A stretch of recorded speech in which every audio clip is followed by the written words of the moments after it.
Good morning student. আমরা আজকে ইংরেজি রিডিং পড়ব এখান থেকে। এরকম এটা আমরা পড়ছিলাম আগের দুটো স্ট্যান্ডার্ড করেছি, আজকে এটা করব।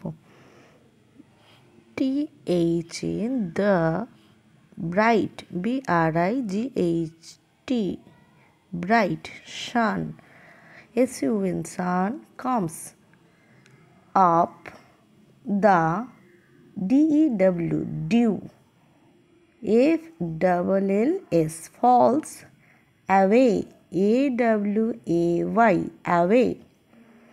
Good morning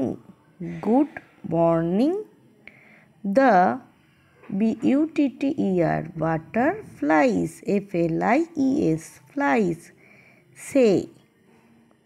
আমরা এখানটা আরেকবার যদি পড়ি কীরকম, আবার শুরু থেকে।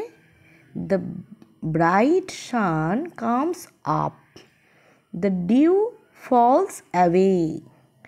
Good morning the butterflies say. আমরা এইভাবে রিডিং পড়ব আর চটপট ভয়েস রেকর্ডিং করে পাঠিয়ে দেব।